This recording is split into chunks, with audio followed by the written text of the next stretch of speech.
Rivian and Mercedes-Benz announcing today that the automakers will team up to bring electric commercial vans to Europe. The pair is going to build two different EV vans at existing Mercedes sites in both Central and Eastern Europe.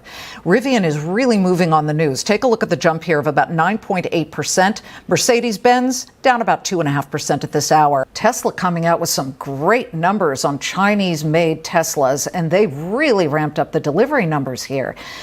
Obviously, they were coming from a very low point because the Shanghai Gigafactory had been shuttered due to a COVID outbreak. But now they're back in action. How much higher do these delivery numbers go from Shanghai Giga? Yeah, and you go, look, the hearts and lungs of the Tesla story is China. And you go back to the April and May shutdown because of zero COVID, and now it's really come back roaring in terms of the China numbers. And we could be looking potentially at 100K a month for China. And this is significant. And as we all know, I mean, this is a name haters will continue to hate. We think this is a stock that continues to trend toward all-time highs. Yeah, look, I think bull case 375 to 400 is where this could ultimately go. In this video, Rivian are fast becoming one of the world's most promiscuous EV companies, with yet another new partner, one of Tesla's exes actually. More on that later in this video. And we have confirmation of Tesla's epic record-breaking month in Shanghai, hinting at a staggering September, which could see around 100,000 vehicles delivered in a single month, just in Shanghai. And before we get into it, if you want to instantly unlock over 100 exclusive videos, plus my 10-year Tesla stock price targets and loads of other perks, including optional access to my Tesla valuation model, join our growing community of thousands of supporters on Patreon with the link in the pinned comment. You can also pick up some Tesla, Elon, and investment-themed merch in the merch store. But let's bring in Wedbush Securities Managing Director Dan Ives, who gave Rivian an outperform rating and has a price target of 45. What does an announcement like this, Rivian partnering up with a platinum brand like Mercedes, do for the future of this stock? Well, it's a potential game changer because Europe, you look, that's really been the missing piece in the Rivian puzzle. And now you're really starting to see growth ramp. They're starting to actually produce the vehicles. And Rivian's a unique model. And a partner like Mercedes is significant. I think it's on the street kind of uses the next leg of growth. You know, there was some concern about Rivian because obviously Amazon has made a huge order, but they've taken a hit. The stock has disappointed, certainly over the past half a year. Does this solidify a better feeling that you have about your outperform rating? Look, I think the first 6 months were a nightmare, coming out from the IPO. But clearly now, you've seen RJ and the team, they've started to get the factory ramping. They'll hit the 25,000 for the year in terms of deliveries. And then those reservations, they've actually increased, not decreased in this macro. You put it together, this continues to be a unique EV story. Of course, there's Tesla, but I view Rivian as one of really the disruptors in this market for the next decade. So let's take a quick look at this partnership, a little bit more detail, and a few key quotes from the people involved. Over on drive.com.au, Mercedes-Benz and Rivian announce electric van partnership. Two new large electric vans are on the way from Mercedes-Benz and Rivian as the companies partner up on a European factory. This is very interesting. Mercedes-Benz and Rivian have today announced their intention to partner on future projects. In a joint statement, German car giant, just want to correct that, current German car giant, I suspect this descriptor will no longer be relevant in a few years' time. And US electric vehicle startup Rivian said they will begin producing large electric vans for both brands in the coming years. Production of the two vehicles will take place at a new manufacturing facility in Europe, which has been flagged as part of the joint venture between the companies. Mercedes-Benz says from 2025, all of its electric vans will be based on its new Van EA architecture. I mean, what is with these f***ing stupid names and marketing wankery, right? While Rivian models will be underpinned by its own architecture, creatively named the Rivian Light Van Electric Platform. Quote, I am delighted that as part of this transformation, we are now joining forces with Rivian, a highly dynamic and inspiring partner with a strong technology position, head of Mercedes-Benz Vans said at the announcement. Quote, we are sharing investments and technology because we also share the same strategic ambition, accelerating the electrification of the van market with sustainable and superior products for our customers. Anyone get the feeling they were slightly inspired by Tesla's own mission statement? RJ Scaringe, CEO of Rivian, was equally pleased with the new relationship. "We're delighted to be partnering with Mercedes-Benz on this project," he said in a written statement. Mercedes-Benz is one of the world's best known and respected automotive companies, and we believe that together we will produce truly remarkable electric vans which will not only benefit our customers, but the planet. I personally think this is excellent news for both companies, at least if things pan out as they intend. For those who are unaware, the Mercedes Sprinter van, in essence, is to vans what Ford's F-150 is to pickup trucks. It's the gold standard. So a partnership between these two companies, although a little bit unconventional, producing their own independent vehicles on their own independent platforms, is unique. The fact that they'll be sharing some technology bodes well for both. At this point in time, there are two gaping chasms in the electric vehicle market that Tesla is yet to start dominating. That is pickup trucks and vans. The faster both companies can move, the more market they'll be able to get before Tesla eventually comes in and shits all over them. So the fact that these two companies are getting in bed together, very positive news. However, as I mentioned in the intro, Rivian really are becoming quite promiscuous. Now hey, I'm no automotive CEO, so take what I say with a gigantic grain of salt, but Rivian do seem to be spreading themselves rather thin. They have two of their own products announced, the pickup truck and an SUV, plus a partnership with Amazon to produce their own electric vans, and now this partnership as well. Of course, I'm sure they can handle everything and there won't be any hiccups along the way, but I do just want to flag this. Rivian really are slutting it up. By the way, if Mary B. Esparra happens to be watching, as if that would happen, this is how to do a partnership. Find a legitimate company with legitimate technology that isn't committing securities fraud, that isn't trying to lure in dopey retail investors to pump the stock up, that isn't just creating computer renderings of products they never intend on actually producing, that doesn't have more red flags than a Chinese Communist Party rally, that isn't being called out on YouTube repeatedly for months and months and months leading up to this joke of a deal. Okay, you know what? I gotta stop picking on Mary B. Esparra, but I mean, Jesus f***ing Christ, dude. This is how to do a partnership. As opposed to, yeah, we're going to partner with Nikola for their fake truck. Oh, oops, that didn't work out. Oops, fraud. Oh, silly ass. Oh, well, don't worry. The Lordstown partnership's legit. Oh, wait. Oh, they're a fraud too. Shit. I also mentioned in the intro that Mercedes-Benz is actually one of Tesla's exes. Let me know in the comments below if you're a fan of sloppy seconds. Let me explain. Time for a quick trip down memory lane. Here we are on the Tesla website. Back in 2010, quote, strategic partnership. Daimler acquires stake in Tesla. Just in case you're not aware, Daimler, Mercedes-Benz, part of the same conglomerate. German automaker acquires nearly 10% of one of the leading electric vehicle companies. Automakers agreed to cooperate in battery systems, electric drive systems, and vehicle projects.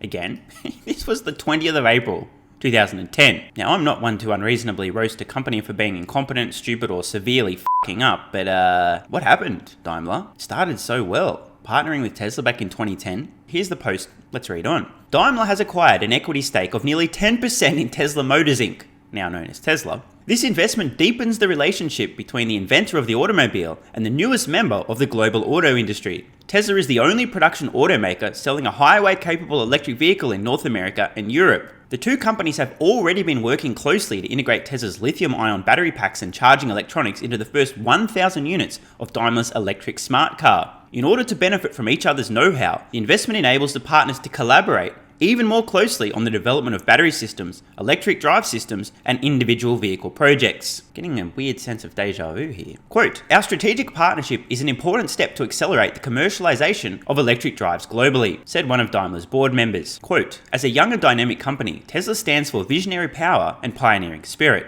Together with Daimler's 120 years of experience in the automotive sector, this collaboration is a unique combination of two companies' strengths. This marks another important milestone in Daimler's strategy for sustainable mobility. This was more than 12 years ago, I mean, Jesus. Quote, Daimler has set the benchmark for engineering excellence and vehicle quality for more than a century. It is an honor and a powerful endorsement of our technology that Daimler would choose to invest in and partner with Tesla, said Elon Musk. Quote, Daimler is on the leading edge in the field of sustainable mobility. Among others, the lithium-ion pouch cell battery developed by Daimler and especially designed for automotive applications is of interest to us. We are looking forward to a strategic cooperation in a number of areas, including leveraging Daimler's engineering, production, and supply chain expertise. My, how things change. This will accelerate bringing our Tesla Model S to production and ensure that it is a superlative vehicle on all levels. Oh, what could have been.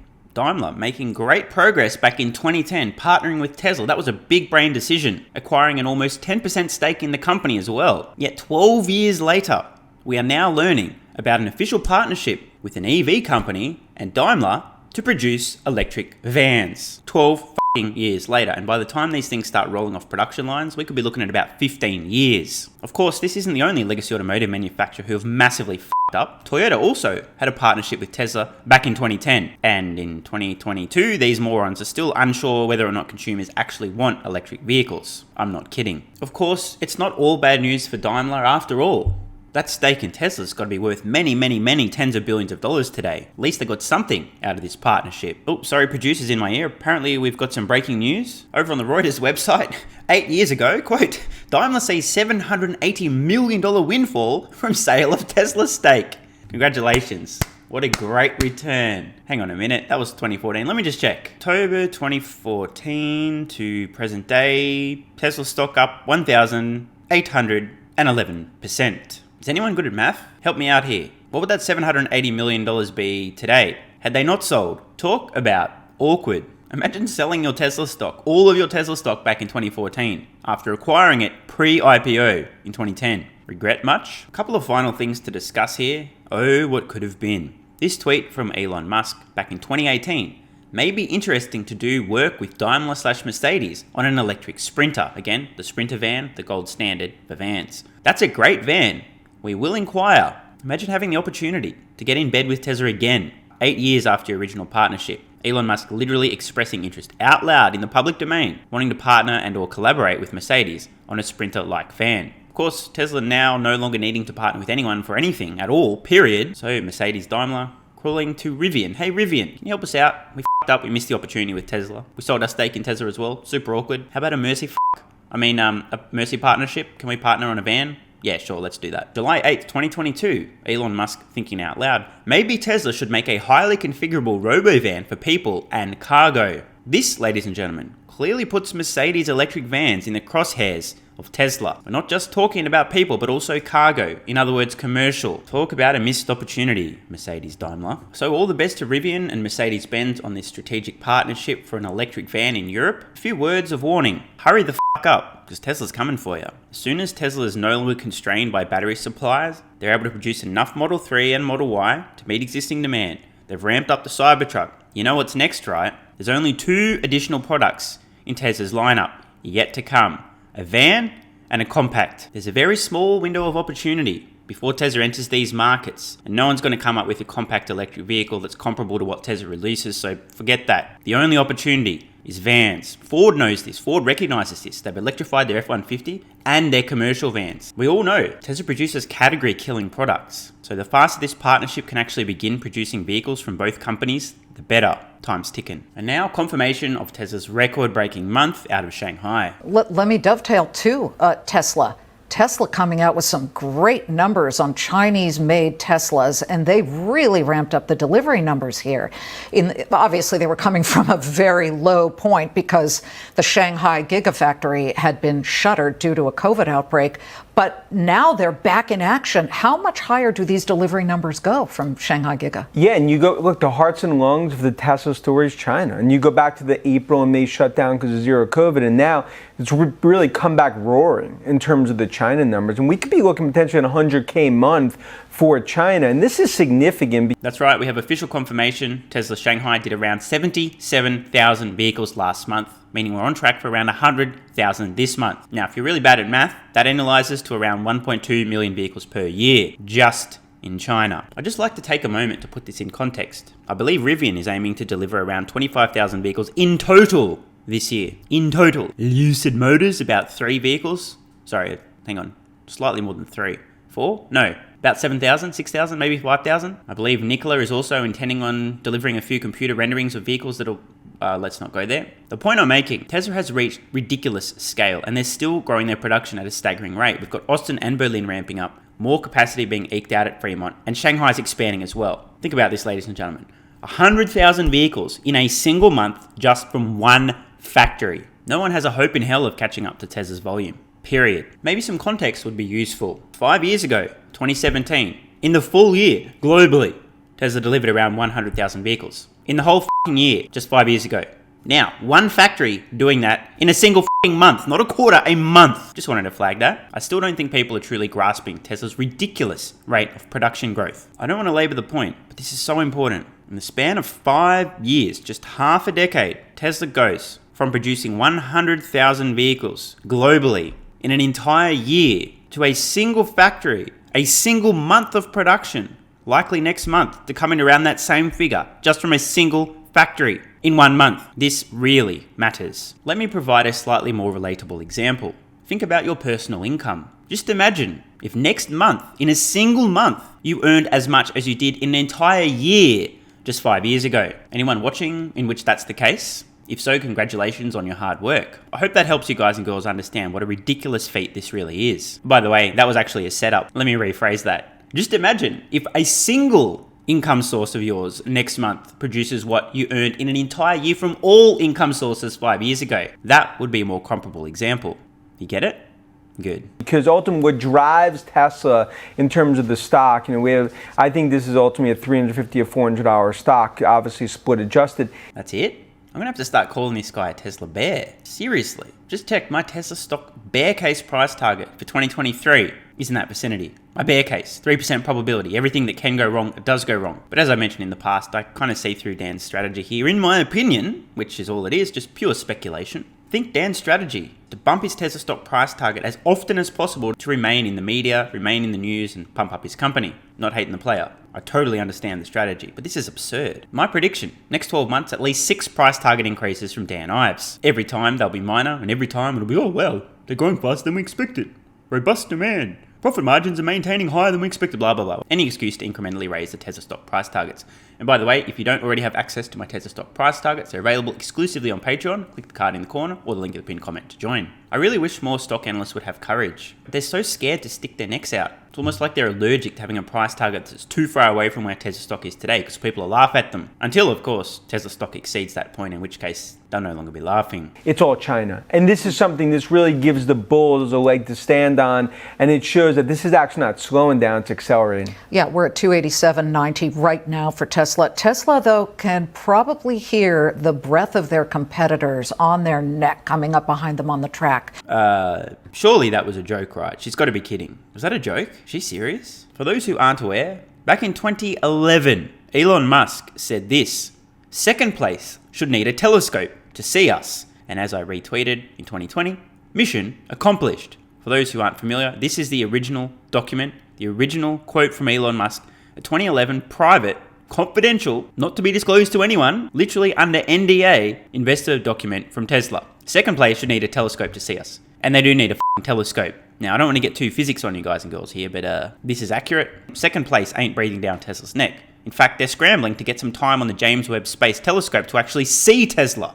And I'm not just talking about General Motors that has made a big deal, or Ford we talked about earlier in the show, but Jeep Wagoneer announcing today, so this is of course owned by Stellantis, they're going EV, finally, with the Jeeps.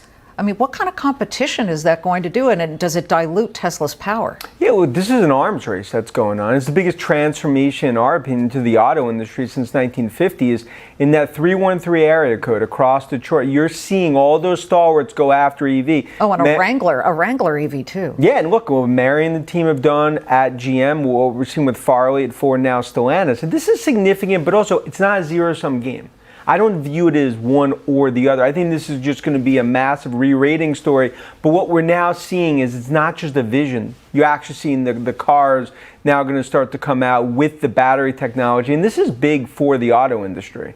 If you had to pick one, though, well, you say it's not a zero. It's like saying, oh, internal combustion cars were a zero-sum. You wouldn't say that. There isn't just one winner, is there? So if you had to pick one to own, though, what would it be? Look, in the EV landscape, it's still Tesla's world and everyone else is paying rent. So Tesla continues to be our name.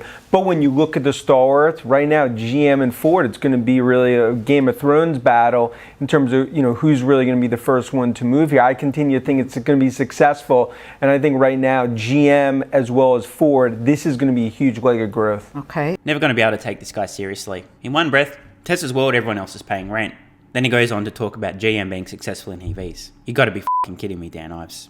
Last but not least, I was combing through the Tesla chart now after the stock split. It gets a little confusing because you remember what you bought it at, you remember your price target. Now you got to sort of rejigger it all in your brain. I was sort of going through it, and we're well off the highs, which was over $400. I don't even have it up right now. But what's your current target? What is your bull case on Tesla? You're still a Tesla bull, right? Yeah, I mean, 360s are a price target. And Nicole, I think this is now going to start just a massive China performance. I think we saw significant China numbers this month. I think coming up, I mean, we could start to now maybe even approach 100K in China. And now this really gets to the bull thesis that after what we saw in April and May, you're seeing massive production in China, and demand continues, not just in China, but globally. And I think that continues to be the key of the Tesla story. And as we all know, I mean, this is a name haters will continue to hate. We think this is a stock that continues to trend toward all-time highs. Mm-hmm. What about Tesla looking into building a lithium refinery in North America? How important is that at this point? And you're still a big Elon Musk fan, right? Yeah, I mean, look, that's significant in terms on the way, because that's more control vertically of their ecosystem. Austin doubling down there. And I think where you also see from a regulatory perspective in terms of some of these things coming out of the Beltway, it's given them more incentives from a tax perspective. Look, and when it comes to Musk, I mean, obviously the Twitter situation, that will be a bit of a overhang as we go into the next month to see what happens there between going into that trial in October. But in terms of Tesla, I think you have started to see that overhang get decoupled from the Tesla story ever since he changed the nature of the financing. Yeah. What's your bull case on Tesla? You said 360 is your price target. Do you have a bull case? Yeah, look, I think bull case 375 to 400 is where this could ultimately go. He did. His bull case for Tesla stock next 12 months, $375 to $400 per share. Bull case. I think that's the bull case, Dan. What the dude? That's it? I do not know where these numbers are coming from. Could you guys remind me to revisit this prediction from Dan Ives in about 12 months' time? Let's see what happened. My 2023 base case is significantly above this bull case from Dan Ives. Of course, I could be wrong. Happens a lot.